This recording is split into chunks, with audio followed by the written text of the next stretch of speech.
Janë dhe në botë, ju e keni portalin koa.net. Kurse prej kurioziteteve, po i shkoj me rend, shu si çdo herë tjetër. I kam dy që i kam përzgjedh, po e para është mjaft interesante, një mikrohan do të zbukuroj, do me thonë qiellin e natës këtë fundjavë. Pra, hëna plot do të duket pak me vogël dhe më erët të shtunën në mbrëmje, por ndryshimi i saj nuk mund të vrihet me sy të lirë. Por gjithsesi e ka një ndryshim nga hëna që është normal. Për të vëzhguar hënën, ekspertët pra rekomandojnë që të dalin jashtë dhe të shohin lart në një zonë me pamje ku është hëna e pastër. Pra, vetëm ndryshimi vrihet kur është hëna e pastër. Pra, super hëna me mikrohëna ndodhin disa herë në vetë.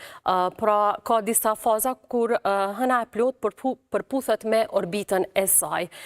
Ky fenomen nuk është shumë i rrallë. Pra, ndodh edhe herave të tjera, po nisë mundemi me vrejt ka shlet ose ka shpejt, ndoshta edhe pa e ditë edhe pa i pas këto edhe informatat, po edhe mjetët, pa tjetër që po.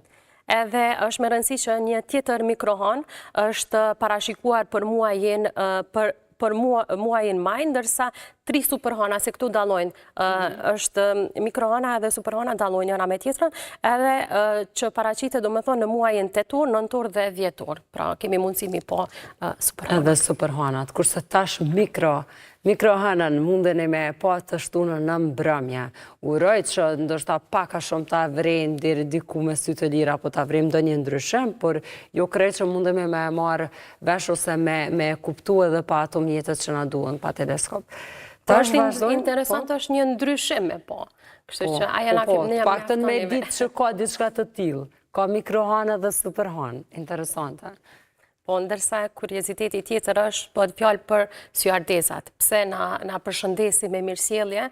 Fillim, ne mendojmë fillimisht që janë të sjellshme edhe është vetëm një përshëndetje e thjeshtë, por nuk qëndron ashtu, sepse në fillim, domethënë kur stjuardesat përshëndetin, e selektojnë personin, e selektojnë personin se a është i aftë për me komuniku, a është i dehun, apo edhe është interesant se aty për aty bisedën nëse e shtjellojnë pak më gjatë, dojnë me kuptu nëse fletë rrjedh shumë anglisht, në ndonjë nevojë, domethënë emergjente, pra nuk është thjesht një mirësjellje, një përshëndetje, por është shumë më thellë. Ka të bëjë me diçka më tepër që ne ndoshta e kemi menduar pra vetë si përshëndetje.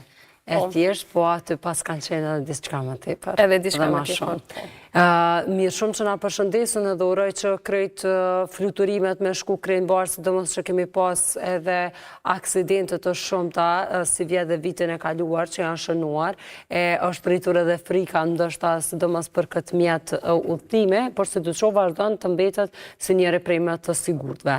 Është interesant se në fillim stjuardesa kur të përshëndet, e shikon edhe ai aftë për me fluturu, do me thonë për me udhëtu në një farë mënyrë. Sepse ka pasur, po them personalisht, ka pasur persona kur e kanë largu, do me thonë, dhe kanë bo një bisedë pak ma thellë me pasagjerin.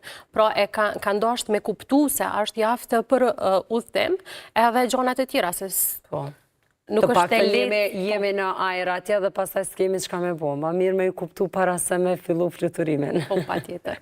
Dona, do të kemi lidhje direkte apo jo? Po. Pasi që sot është edhe dita botërore e kafshëve shtëpiake, ne do të kemi një lidhje direkte ku do të flasim rreth kafshëve, kujdesit të tyre e gjithçka tjetër. Tash e kuptova që po ekzistoi ka edhe një ditë e tillë. Mirë shumë, faleminderit Don për këtë pjesë, takohemi pastaj në pjesën e fundit të emisionit të mëngjesit.